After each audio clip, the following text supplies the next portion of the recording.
Cloud computing in Asia is not a new technology, but there's a number of things that has created an environment where cloud computing as a vehicle is really starting to entice whole countries to understand that this is a mechanism that they can build and create economic growth.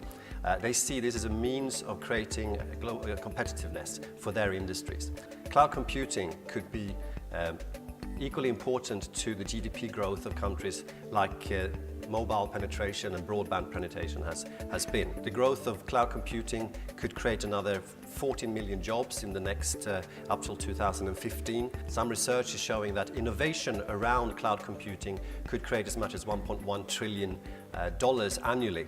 The Chinese government have recently kicked off this initiative to invest in five cities. They're calling them cloud cities, and they've committed over $600 billion to invest in these cities. So what I expect to see is a huge growth in China. So although places like Malaysia, Philippines, Indonesia, Vietnam, Thailand are relatively small markets for cloud at the moment and they're immature, actually the growth rates there are going to be huge in the next few years.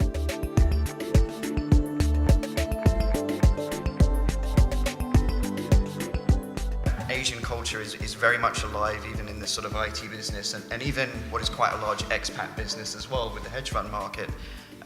Doing business face to face is extremely important, and even with the sort of fairly close proximity of Hong Kong and Singapore, we had to establish both offices really before we could go to market. And still is very, very much a face-to-face, personal, relationship-based sales situation. This will be interesting for international companies that want to reach into these markets, because obviously partnerships are going to be very, very important. There are also very many challenges, particularly with regards to Asia. It's a very fragmented market. There's not one platform like within the EU or in the United States. There's a regulatory regime in each and every country. There's of course a national agenda. This creates a big obstacle and a challenge to the adoption and the rollout of cloud. There's also of course a lot of confusion around what cloud computing is and different levels of readiness and awareness around in the different countries. Particularly on data centers and sort of city infrastructure, there are some fantastic data centers out there, but there's also some real bottom of the barrel stuff. Mm-hmm. And we really had to do our due diligence of not just seeing what was online, having phone calls, but actually visiting these places to see that what we were buying into is actually what was really there. There's the data sovereignty, so there's the legality of where you put the data, and that is defined by the government in that particular country and defined by the type of service you're offering the customer.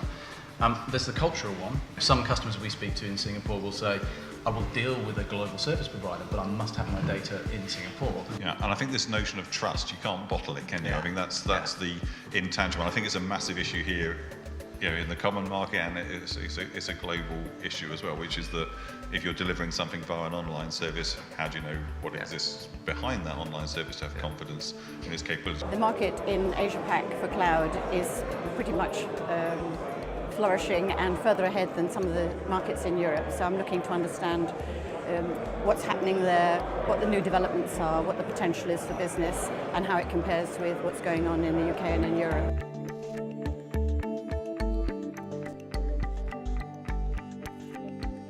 We talk about cloud as, of course, as a mechanism. It's the larger, you can run your data centers, the cheaper you can sell your computing power, and it all becomes it's just a commodity. It's just price, and that is correct to a certain extent, and this is what makes cloud computing interesting.